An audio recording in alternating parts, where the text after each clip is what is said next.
오늘 우리에게 주신 하나님의 말씀은 욥기서 2장 1절에서 10절입니다. 욥기서 2장 1절에서 10절 제가 세번역 성소로 봉독해 드립니다. 하루는 하나님의 아들들이 와서 주님 앞에 서고 사탄도 그들과 함께 주님 앞에 섰다. 주님께서 사단에게 어디를 갔다 오는 길이냐 하고 물으셨다. 사단은 주님께 땅을 이리저리 돌아다니다가 오는 길입니다 하고 대답하였다. 주님께서 사단에게 말씀하셨다. 너는 내 종 욥을 잘 살펴보았느냐? 이 세상에 그 사람만큼 흠이 없고 정직한 사람, 그렇게 하나님을 경외하고 악을 멀리하는 사람이 없다. 내가 나를 부추겨서 공연히 그를 해치려고 하였지만 그는 여전히 자기의 온전함을 굳게 지키고 있지 않느냐? 사단이 주님께 아뢰었다. 가죽은 가죽으로 대신할 수 있습니다. 사람은 자기 생명을 지키는 일이면 자기가 가진 모든 것을 버립니다. 이제라도 주님께서 손을 들어서 그의 뼈와 살을 치시면 그는 당장 주님 앞에서 주님을 저주하고 말 것입니다. 주님께서 사단에게 말씀하셨다. 그렇다면 그를 너에게 맡겨보겠다. 그러나 그의 생명만은 건드리지 말아라. 사단은 주님 앞에서 물러나 곧 욥을 쳐서 발바닥에서부터 정수리에까지 악성 종기가 나서 고생하게 하였다. 그래서 욥은 잿더미에 앉아서 옹기 조각을 가지고 자기 몸을 긁고 있었다. 그러자 아내가 그에게 말하였다. 이래도 당신은 여전히 신실함을 지킬 겁니까? 차라리 하나님을 저주하고서 죽는 것이 낫겠습니다. 그러나 욥은 그에게 이렇게 대답하였다. 당신까지도 어리석은 여자들처럼 말하는구려. 우리가 누리는 복도 하나님께로부터 받았는데 어찌 재앙이라고 해서 못 받는다 하겠소? 이렇게 하여 욥이 이 모든 어려움을 당하고서도 말로 죄를 짓지 않았다. 아멘. 할렐루야. 오늘도 주님의 은혜와 평강이 함께 하시기를 간절히 바랍니다.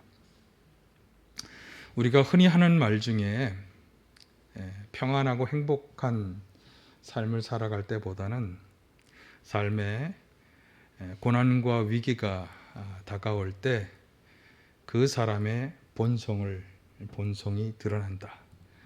그 사람이 어떤 생각을 가지고 인생관, 가치관을 가지고 살아가는지 하는 것이 잘 드러난다라고 하는 그런 말이죠.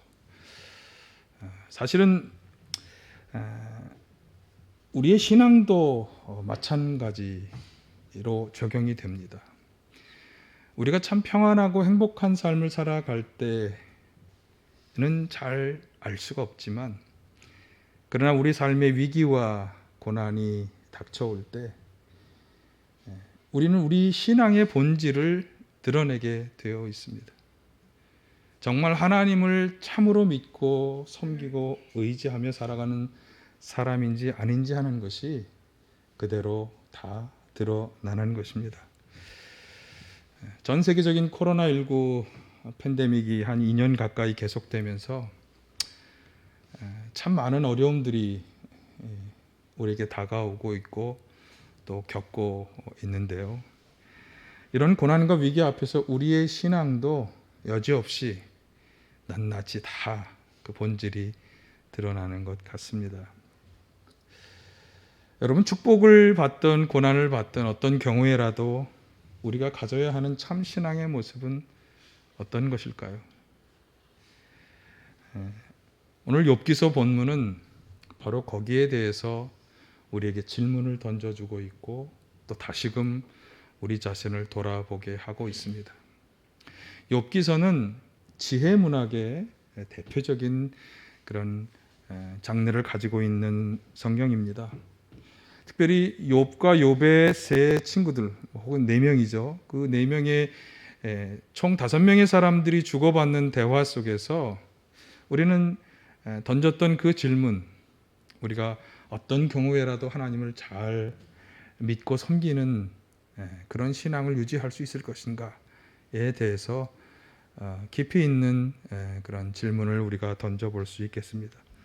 오늘 이 욥기서의 말씀을 통해서 우리가 가져야 하는 참 신앙의 모습은 어떤 것인지 그것을 한번 잘 살펴보고 결단할 수 있는 그런 시간이 되시기를 간절히 바랍니다.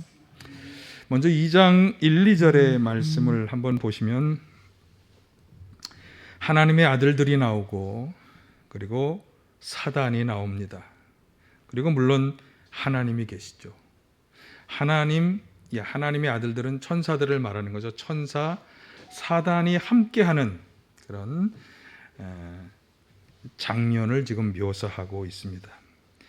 그런데 3절에 보시면 하나님은 욥이라고 하는 사람을 굉장히 신뢰하고 인정하고 계시는 것을 우리가 알 수 있어요. 거기 보시면 하나님이 사단에게 내 종 욥을 잘 살펴보았느냐 이렇게 물으시죠. 그러면서 이 세상에 그 사람만큼 흠이 없고 정직한 사람, 하나님을 경외하고 악을 멀리하는 사람은 없다.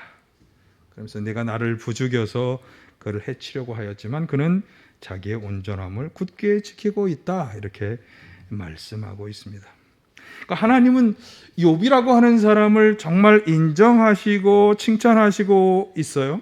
자, 그런데 거기 하반절을 보면 사단은 하나님을 부추겨서 욥을 해치려고 하였다라고 하는 것을 우리가 알 수 있어요. 근데 이 이야기는 1장에 나오는 이야기입니다. 그래서 사실은 지금 이 1장, 2장은 욥기서 전체의 서론에 해당하는 부분인데 2장은 이 서론의 후반부에 해당하는 것이고 이제 1장의 그 전반부 이야기가 나옵니다. 그래서 지금 2장 본문의 말씀을 이해하기 위해서는 이제 1장부터 어떤 이야기가 진행되었는지를 좀 살펴볼 필요가 있습니다. 자, 욥이라고 하는 사람을 왜 사단은 하나님을 부추기면서 해치려 하였을까? 욥이 어떤 사람인가를 말씀해 주는 구절은 1장 1절인데요. 이렇게 기록하고 있습니다. 우스 땅에 욥이라 불리는 사람이 있었는데 그 사람은 온전하고 정직하여 하나님을 경외하며 악에서 멀리하는 사람이었다. 욥은 정말 하나님이 보시기에 온전하고 정직하고 하나님을 잘 경외하며 악을 멀리하는 사람이었어요. 자, 그런 욥이었기 때문에 여기 3절부터 우리가 읽지는 않았습니다만 쭉 보시면 하나님은 그에게 많은 재물과 자녀들을 허락해 주셨어요. 여기 보면 아들 7과 딸 3 그리고 1만 5천 쌍의 양, 낙타, 소, 나귀 등 이런 많은 재물을 그에게 허락해 주셨고 또 많은 종을 거느리고 있었어요. 그래서 그는 동방에 으뜸 가는 부자다 그렇게 말씀하고 있습니다. 사실 전통적인 그 지혜론에서 강조하는 게 바로 이런 것이에요. 하나님을 참으로 경외하며 악을 멀리하는 사람은 이런 하나님의 축복을 받는다라고 하는 것이죠. 자, 그런데 아멘 나왔습니다. 자, 그런데 이런 상황에 아주 중대한 변화가 생겨나고 있습니다. 6절에서 19절까지가 바로 그것에 대한 이야기인데 앞에서 말씀드린 것처럼 하나님과 하나님의 아들들, 천사들과 사단이 함께하는 그런 어떤 일종의 하늘 회의의 장면을 묘사하고 있는데 이 회의에서 하나님과 사단이 모종의 일을 합의하고 있어요. 자, 8절에서 11절이 그 내용인데 한번 보겠습니다. 주님께서 사단에게 말씀하셨다. 너는 내 종 욥을 잘 살펴보았느냐? 이 세상에는 그 사람만큼 흠없고 정직한 사람, 그렇게 하나님을 경외하며 악을 멀리하는 사람은 없다. 자, 그러자 사단이 주님께 아뢰었다. 욥이 아무것도 바라는 것 없이 하나님을 경외하겠습니까? 자, 이 말씀 빨간 것 있죠? 예. 주님께서 그와 그의 집과 그가 가진 모든 것을 울타리로 감싸주시고 그가 하는 일이면 무엇에나 복을 주셔서 그의 소유를 온 땅에 넘치게 하지 않으셨습니까? 이제라도 주님께서 손을 드셔서 그가 가진 모든 것을 치시면 그는 주님 앞에서 주님을 저주할 것입니다. 그러니까 하나님이 그렇게 욥의 온전함, 정직함, 하나님을 경외하는 모습 등을 기뻐하며 칭찬하셨을 때 사단이 던진 질문은 뭐냐? 욥이 과연 아무런 까닭 없이 그렇게 하나님을 경외하며 살겠느냐 하는 질문이에요. 하나님께서 그를 축복해 주셨기 때문에 그리고 그가 그런 하나님의 축복을 기대하고 그것을 누리고 있기 때문에 그렇게 하나님을 경외하며 살아가는 것 아니겠느냐 그런 질문을 한 거예요. 그래서 사단은 하나님께 말하는 거죠. 만약에 하나님이 그 모든 소유와 재물을 다 없애버린다면 욥은 하나님을 경유하기는커녕 저주할 것이다. 그러니 한번 그렇게 해보는 게 어떻겠습니까? 이렇게 이제 부추기고 있는 것입니다. 자, 앞에서 제가 전통적인 지혜론이 말하는 것이 뭐였죠? 하나님을 잘 경외하고 살아간다면 그런 축복을 주신다는 거였는데, 이제 그것과 반대의 상황, 축복이 아니라 고난의 일이 벌어진다면 그래도 과연 하나님을 잘 경외할 것이냐라고 하는 문제를 제기한 거예요. 사실 이것은 욥기서의 중심 주제를 드러내는 구절입니다. 그러니까 하나님의 축복과 돌보심이 사라지고 반대로 고통과 고난이 다가온다면 과연 그래도 인간이 하나님을 경외하는 마음을 계속 유지하고 하나님을 섬길 것이냐? 어떻습니까, 여러분? 여러분은 어떨 것 같습니까? 오늘 우리가 깊이 생각해 보아야 하는 문제입니다. 우리가 하나님의 축복과 은혜 가운데 살아가고 있을 때는 사실 별 문제가 되지 않을 것입니다. 복 주시고 은혜 주시고 선한 길로 좋은 길로 인도해 주시는 하나님, 내가 그 하나님만 전적으로 의지하며 믿고 섬기며 살아가겠다. 그 당연한 것처럼 보입니다. 사실 물론 이것도 그렇게 쉬운 것만은 아닙니다. 자, 그러나 그 모든 축복들이 다 떠나가고 오히려 온갖 고난과 고통이 다가올 때, 그런 때는 어떻게 될까? 계속 하나님을 신뢰하는 믿음으로 살아갈 수 있을까? 아니면 다른 어떤 복 준다고 하는 존재를 찾아 떠나갈 것인가?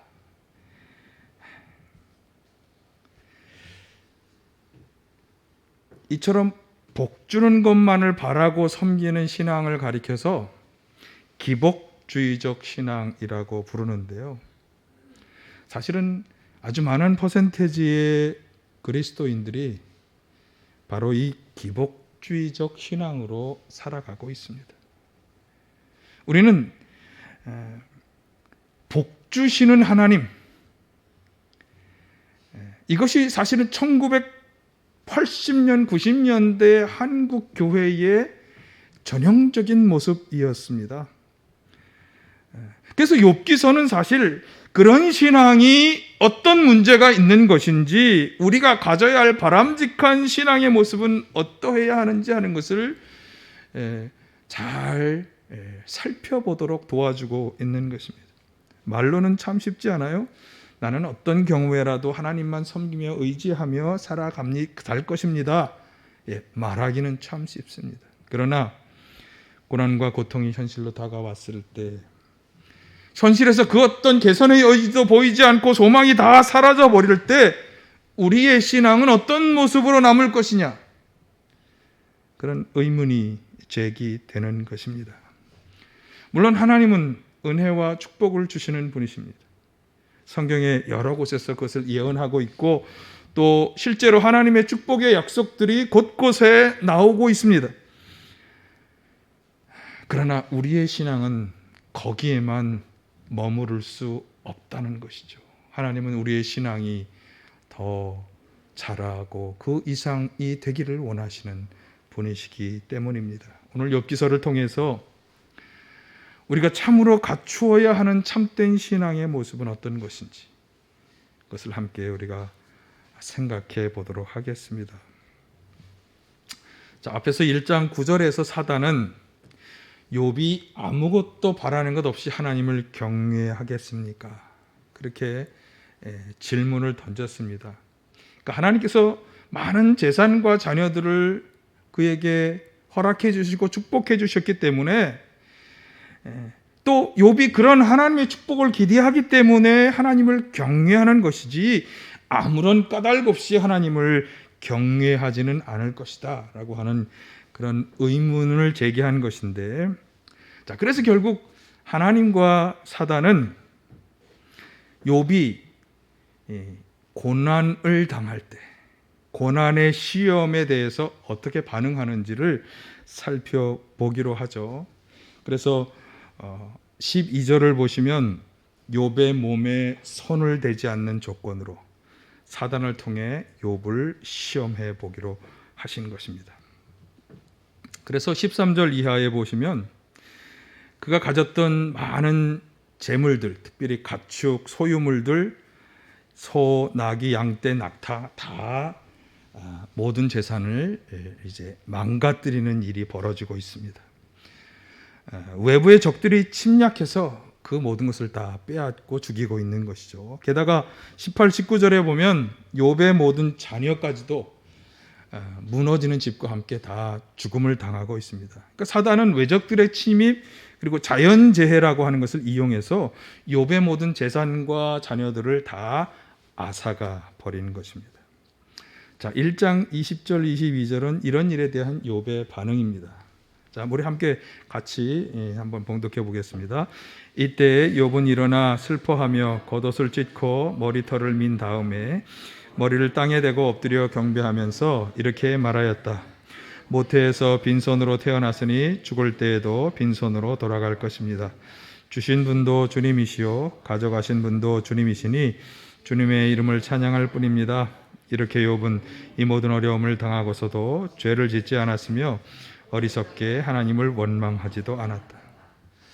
참 슬퍼하면서 옷을 찢고 그리고 머리까지 밀었습니다. 그가 얼마나 괴로워하고 있는지를 분명히 볼 수 있는데요. 그렇지만 자, 여기 욥의 반응의 핵심 부분은 그거죠. 주신 분도 가져가신 분도 하나님이시다. 그렇게 고백하면서 여기 오히려 하나님의 이름을 찬양하였습니다. 하나님 앞에 죄를 범하지도 원망하지도 않았다. 이렇게 결론을 짓고 있습니다. 자, 그런데 오늘 본문 우리가 2장을 본문으로 보고 있는데 2장 본문에서도 이 시험이 계속되고 있어요. 그러니까 처음에 1차적으로 벌어진 일에 대해서 모든 재산이 다 사라지고 자녀가 다 죽고 하는 이런 재난 속에서도 욥이 여전히 자신의 온전함을 굳게 지키는 것에 대해서 하나님이 칭찬하셨을 때 사단이 다시금 제안하고 있습니다. 오늘 본문 4, 5절이죠. 욥의 육신을 치면 그래도 하나님을 경외하는 마음을 이제 버리고 하나님을 저주하고야 말 것이 아니냐 이런 제안을 한 거예요. 그래서 하나님은 다시 한번 이 사단에게 욥을 시험하도록 허락하시고 있죠. 6절에 보면 생명만은 건드리지 말고 한번 네 맘대로 해봐라 이렇게 허락을 하신 거예요. 자, 그래서 7, 8절을 보면 사단은 다시 한번 욥에게 시련을 안겨주는데 그의 육신에 어떤 시련입니까? 발바닥부터 정수리까지 온몸에 악성 종기가 나고 굉장히 고생을 하고 있죠. 여기 얼마나 가렵고 참기 힘들었으면 옹기 조각을 가지고 자신의 몸을 긁어내는 일을 하고 있을까요? 정말 참을 수 없는 고통, 가려움 이것으로 그가 어려움을 당하고 있는 것입니다. 자, 그때 바로 참다 못해서 그 옆에 있는 아내가 하는 말. 자, 9절을 한번 보시죠. 이래도 당신은 여전히 신실함을 지킬 겁니까? 차라리 하나님을 저주하고서 죽는 것이 낫겠습니다. 욥의 아내의 말입니다만 사실은 사단이 그 욥의 아내의 입을 빌려서 하는 말로 보입니다. 이제 더는 그런 온전함을 지키는 것보다 그렇게 당신에게 재앙을 주는 존재에 대해서 원망하고 욕하고 죽는 것이 더 낫지 않겠느냐, 그런 부추김입니다.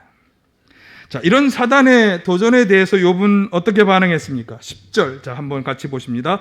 그러나 욥은 그에게 이렇게 대답하였다. 당신까지도 어리석은 여자들처럼 말하는구려. 우리가 누리는 복도 하나님께로부터 받았는데 어찌 재앙이라고 해서 못 받는다 하겠소? 이렇게 하여 욥은 이 모든 어려움을 당하고서도 말로 죄를 짓지 않았다. 앞에서 모든 재산과 자녀들이 다 사라졌을 때와 마찬가지의 반응을 보이고 있어요. 하나님께 복을 받았으니 화도 받을 수 있는 것이다. 그러면서 욥은 하나님께 죄를 짓지 않았습니다.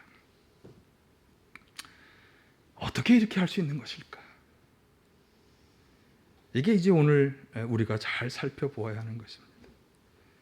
재산도 다 잃고 자녀도 다 잃고 심지어 자기 몸의 건강도 다 잃고 온갖 고생을 하면서도 어떻게 욥은 이러한 신앙 자세를 견지할 수 있는 것일까?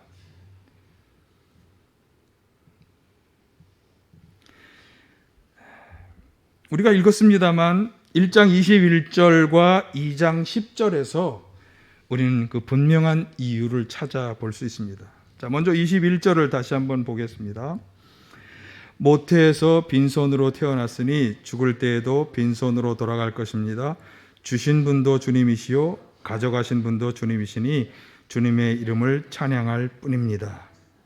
자, 욥은 자신이 가지고 있고 누리고 있는 모든 것들을 자신의 것이라고 생각하지 않고 있습니다.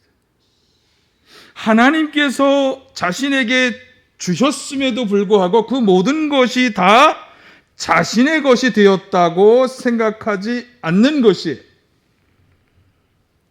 저는 이것이 굉장히 중요한 관점이라고 생각합니다.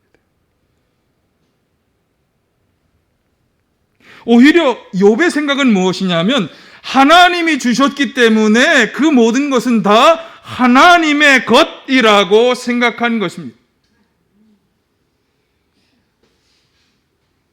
자신이 가지고 있는 재물, 자신의 자녀, 심지어 자신의 육신까지도 욥은 하나님이 허락하셨으니 하나님의 것이라고 생각한 것이에요. 그러니까 여기 주셨으니 가져가실 수 있다고 말하고 있는 것이죠. 재산이건 자녀이건 자신의 육신이건 내 것이 아니라 하나님의 것입니다. 이것은 주님이라고 하는 호칭에서 분명해지는 것입니다. 주님이 뭐죠? 나의 주인이 되시는 분이라는 고백이에요. 하나님은 나의 주인이십니다. 내가 가진 모든 것의 주인이십니다. 그렇기 때문에 가져가실 수 있다고 생각하는 거죠. 자, 거기다가 2장 10절에 보시면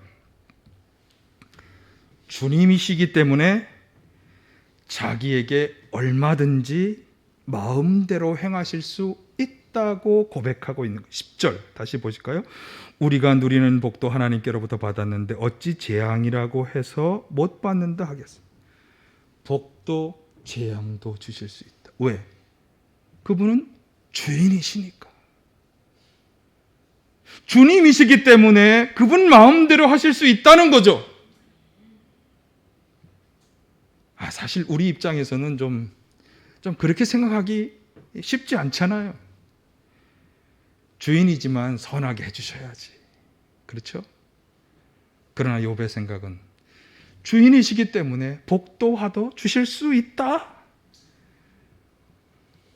그러니까 내가 가진 모든 것의 주인이시기 때문에 그분은 실질적인 내가 가진 모든 것의 소유주이실 뿐만 아니라 얼마든지 복도 화도 주실 수 있다. 이것이 욥의 생각이고 욥의 신앙입니다. 여러분, 이 욥의 생각과 신앙에 동의가 되십니까? 그분이 우리가 가진 모든 것의 실질적인 소유주이실 뿐만 아니라 우리에게 얼마든지 화도 복도 주실 수 있는 주님이시라고 우리가 인정할 수 있겠습니까? 저는 이것이 바로 오늘 우리가 깊이 생각해야 하고 다시금 결단해야 하는 참 신앙의 모습이라고 확신하게 되었습니다.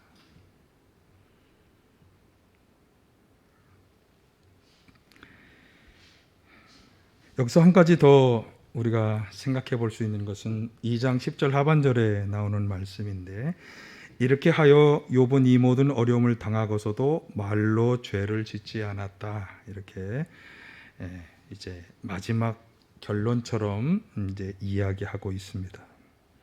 그러니까 욥은 이 모든 어려움 속에서도 입술로도 말로도 죄를 짓지 않은 것입니다.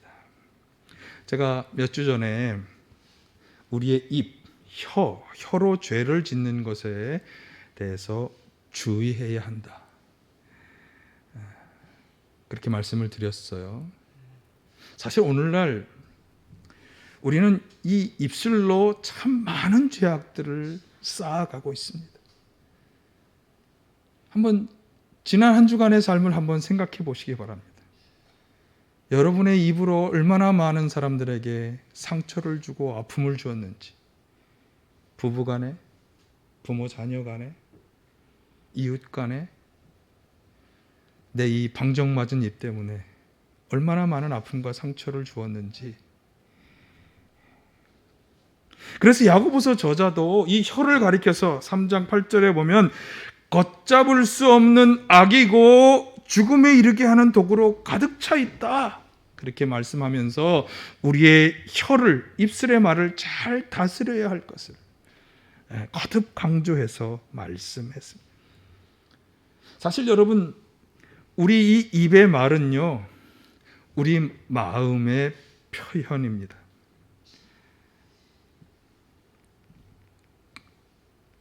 예수님께서 마태복음 15장에 보면 입에서 나오는 것은 마음에서 나오는 것이라고 말씀했어요. 한번 보실까요? 예수님의 제자들이 손을 씻지 않고 음식을 먹었어요. 그래서 바리새파 사람들이 그것을 보면서 정결 예식을 지키지 않는다고 비난하면서 말할 때 예수님이 그들에게 하신 말 중에 나오는 말이, 모든 말을 소개하지는 않겠습니다만 오늘 주제와 관련해서 18에서 20절, 그러나 입에서 나오는 것들은 마음에서 나오는데 그것들이 사람을 더럽힌다. 마음에서 악한 생각이 나온다. 곧 살인과 간음과 음행과 도둑질과 거짓 증언과 비방이다. 이런 것들이 사람을 더럽힌다.